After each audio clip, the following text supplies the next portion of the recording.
Hello, my name is Jerry Wise, and I am a marriage and family expert. I'm the director for the Center for Self-Differentiation at Family Tree Counseling on the north side of Indianapolis, Indiana. I provide client professional help in the office, via Skype, via FaceTime, or phone, no matter where my clients live, and even in the comfort of their own living room. Today's video is entitled Setting Boundaries is Not Emotionally Cutting Off. I have many people come to me and ask me about the family system's understanding of emotional cutoff and boundaries, and many times people equate setting boundaries, distancing, moving away with their family of origin, in their family of origin milieu or context, as cutting off. Or they equate all of those things as not cutting off. And what I want to say is, if you get nothing else from this video, that what I'd like to say is that two people can do the very same thing in terms of boundaries, and one be an emotional cutoff and the other not be an emotional cutoff. And that's what I'd like to talk about in this video today. And why are emotional cutoffs a problem? That's another thing people ask me about. Because it cementizes or solidifies dysfunctional patterns within us. We're all immobile, where everybody's connected and all their strings are connected as the mobile hangs, and if you pull one part, it pulls on the other parts. Or we're all connected in our family of origin, or in society actually, but family of origin for sure, with rubber bands, and we all try to move and twist, but whenever we move it affects someone else over there, because we do have this intergenerational transmission of emotional field, the emotional life of the family. There is a connectedness between us. If we ignore it at our peril. If we don't ignore it, we can find ways out and find ways to become not our family and to become ourselves. And again, not our family doesn't mean I blame my family. It just means I want to be me, not me, my family, me/my family. I just want to be me while I am connected to my family, and that continues on throughout my life. Whether I ever see them or not, it still continues on throughout my life. An emotional cutoff is a process of emotional distancing. An emotional cutoff occurs when we do not feel we have any other options to survive emotionally, or we can survive safely. We then set up external boundaries to deal with this emotional craziness, that emotional craziness that we feel inside, or what we believe the other is causing us to do. That's emotional cutoff language. Unresolved emotional attachments with our family of origin creates and causes emotional cutoff in adult life.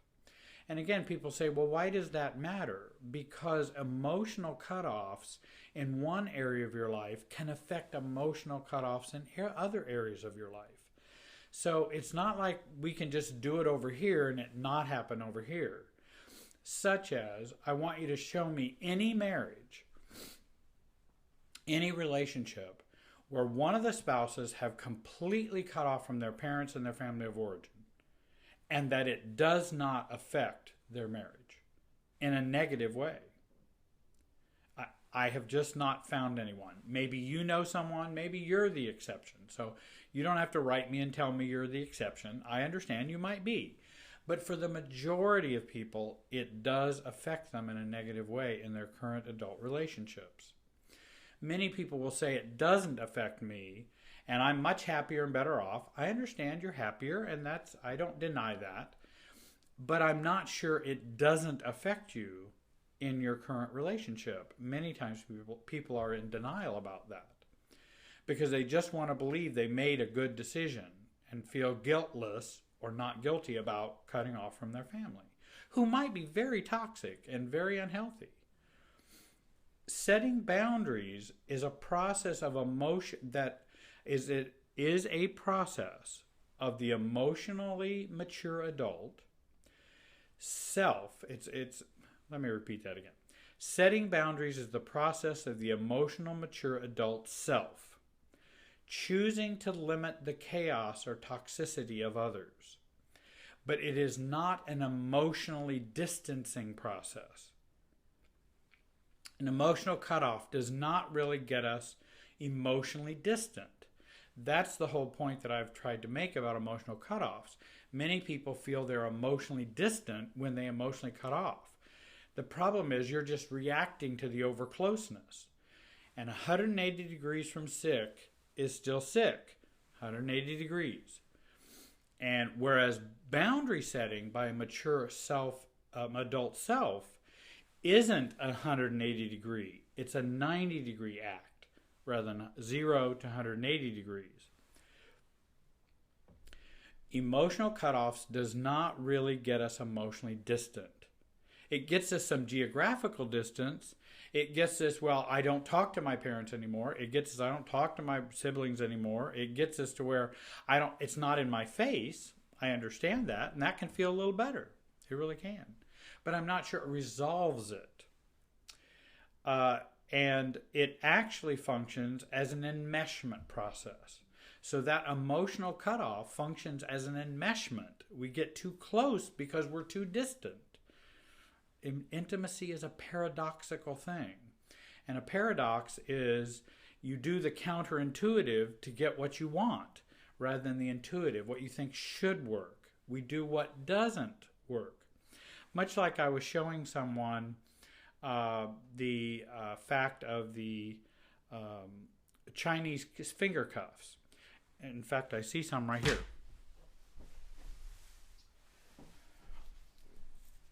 Sorry, I did have some right here, and I just used them as an example. Here's the Chinese finger cuffs. You put your, this is bamboo, so it's kind of, it's stretchy. And of course, the more you pull, the tighter it becomes, and you can't get out. But our intuitive sense is, let me out, I want out. And that's what emotional cutoff is. And what actually emotional cutoff is it tightens that bond. Now, it tightens us emotionally. Again, we may not see our family of origin, but I'm talking about the internal emotional process. So it tightens that. Whereas the counterintuitive process, which is to do what you don't think is natural or normal, is to push in. And when you push in, you then, well, if this would work right, but you push in, you can see it loosens the bonds. It's just I can't get it. It's still pretty tight. But the point is, it loosens the bonds, because I couldn't get out at all if I didn't loosen them. So it loosens them, and then I'm able to move out and leave this over here. And then I have true separation or true separateness, rather than this false kind of separateness where I'm just pulling and thinking I'm away. I want to be able to truly detach. Not just superficially detach. I want to detach emotionally, not just on the map. Or, okay, I'm not going to go to the holiday dinners. That'll be my emotional, detachment. Setting boundaries, again, is the process of an emotionally mature adult self choosing limits. And that's okay. It's not an emotional distancing process. And again, emotional cutoffs actually attach us more internally to our family of origin, often not less, because we have effects of it in other relationships and other areas of our life. It also has an intergenerational flow. And we transmit that intergenerational emotional toxicity to our kids. Because we've cut off from unhealthy family, They then see that cutoff as a healthy thing or normal thing to do. They're cut off from some of the knowledge of their family, and then it goes on, and they get married, and then they have troubles and problems, and that's how we know family systems affects marriages and adult relationships. Emotional cutoff is what I call pseudo-independence. Pseudo-independence does not really free or function in healthy adults. Pseudo-independence is not healthy adulthood. True independence is. Pseudo isn't. And again, if I say, well, I'm going to be successful and I'll never need to ask my parents for help again. I'll never need to ask an ex-wife for help again. And I'll make enough money so I can be on my own. And I won't have to depend on anyone or trust anyone. Now, I may become independent, but it's kind of pseudo-independence. My emotional life is still way over connected to an ex-wife or parents or whomever I'm trying to be independent from. I still have too much of a focus on that. Actually, our unhealthy, immature inner child is trying to act like an adult. And I try to help people not try to act like an adult, but to act like and become an adult emotionally, where they don't have to run away or cut off from others. The emotional cutoffs are the process of falling off on the side of too much distance or separateness, as we try to get away from the too much closeness or togetherness we feel with the other or with our family. A classic example of this is the most classic example of an immature emotional cutoff. When someone says, I don't believe in going back to my family of origin or doing past work or present work on the family of origin. I just believe I'm an adult now and need to learn to live as an adult. I don't need them anymore. Why focus on them? Just give me tools to live for today. That family of origin stuff is just to keep you a victim and to blame your parents and is a waste of time. So what the person has decided to do is they're never going to see their parents again, and they've cut off from unhealthy siblings. And people will come to me in that state and say, okay, now just give me tools to live. Well, how are you not living then? If you're independent and because their life is not working well.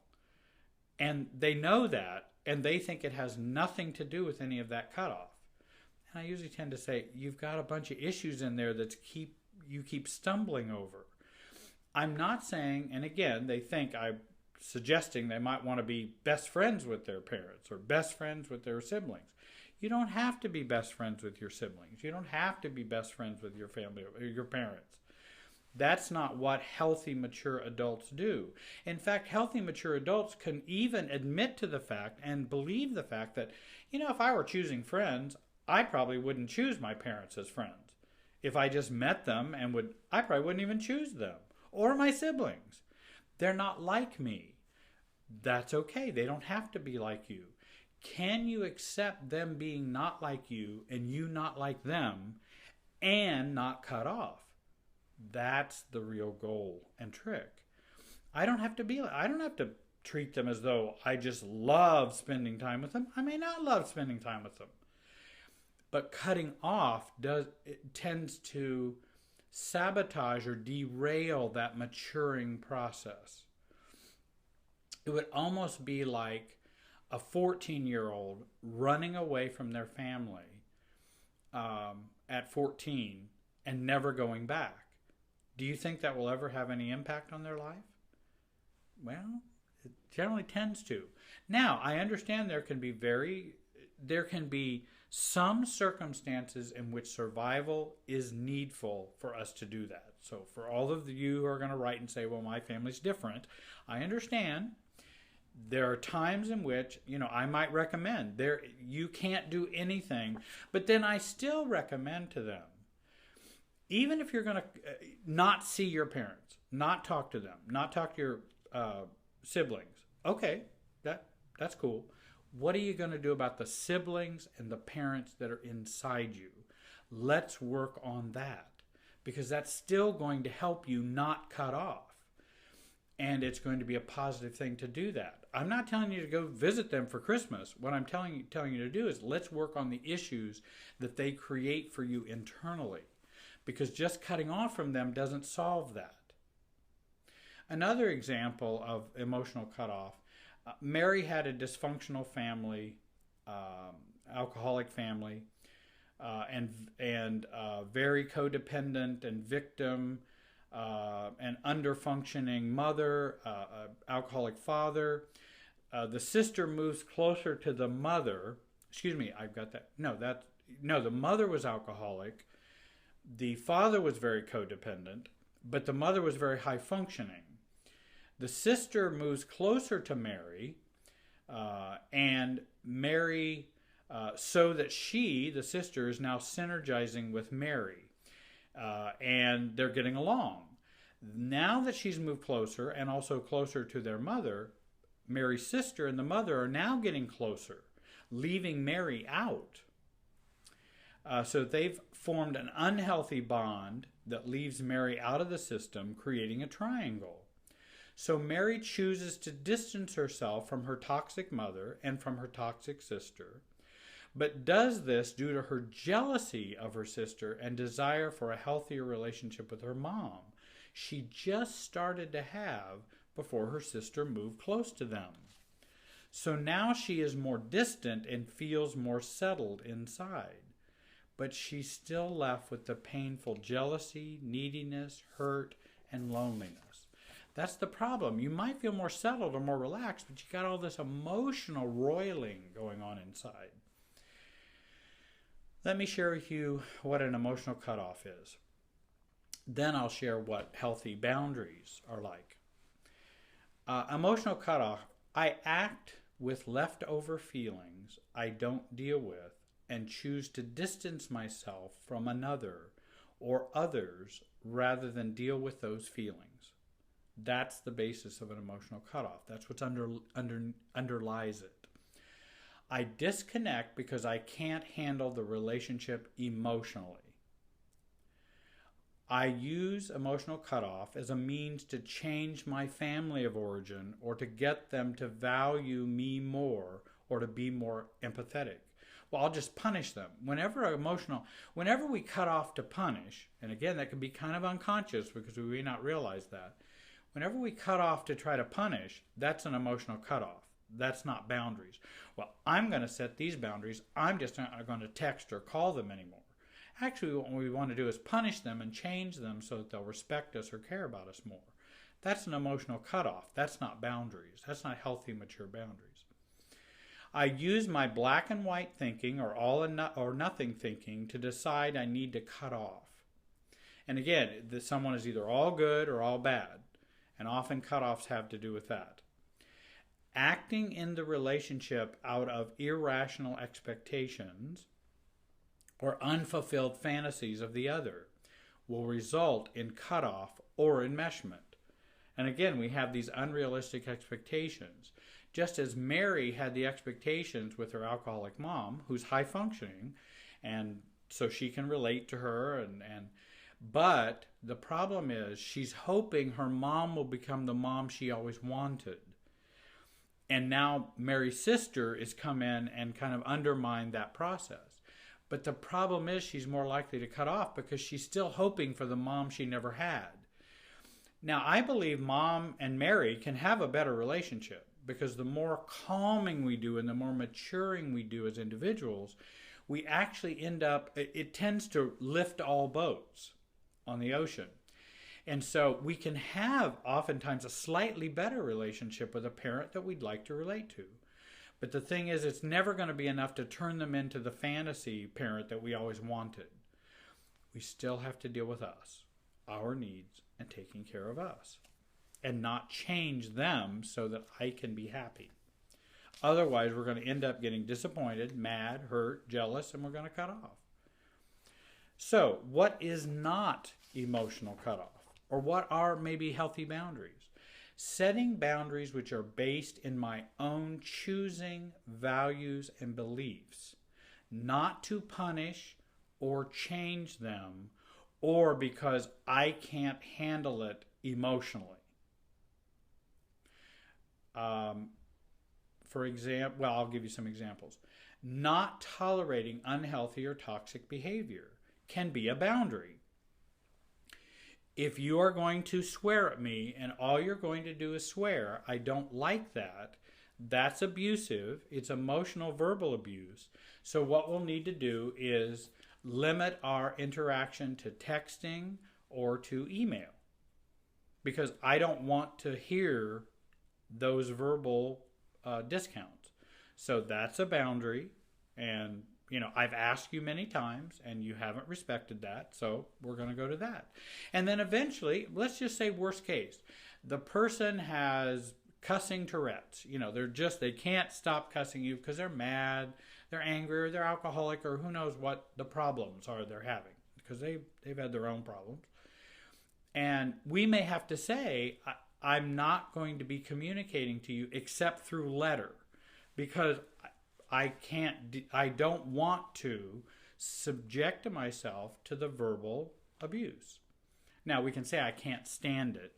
What I'd want to go work on is me being able to stand it more while telling them I'm not going to take it anymore.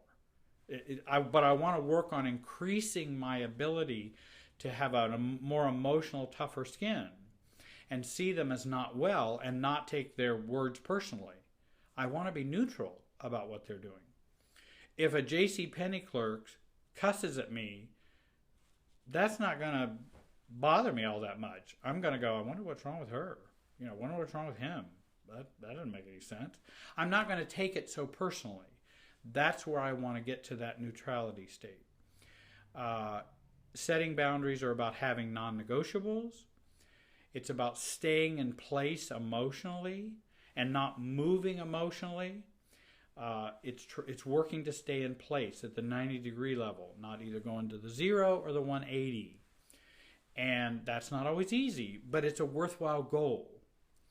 And then boundaries are appropriate when we avoid abuse. You know, I don't want to be abused, so I'm not going to be hit or screamed at or shamed. And I'll say, hey, we're going to have to change this.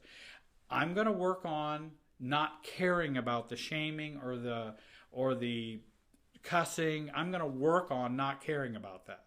While at the same time, I'm going to go, no, this is not okay. It is okay for us to set boundaries, create distance for safety and for someone who does not respect my non-negotiables. In other words, if I'm coming to talk with my uncle and he wants me to visit, and I'm going, we don't believe the same things politically, let's say, or religiously, or whatever hot items, and all he can do is talk about politics, then I might say, hey, I'm kind of interested in talking about something else. How's the barn that you're building? How is that coming along? And if he keeps trying to evangelize me to his political or religious view, then what I need to do is work on staying out of that game and messing up that game. Versus, I'm never going over there again because he just keeps pushing my buttons. I don't believe the way he believes, and I'm so mad at him, and I wish he'd stop. Well, there are ways I can change the subject, or even say, okay, you're right. That you like, this political candidate or that political candidate. Maybe they're on both different sides of the same spectrum, and I can say, sure, they're great. They're just great.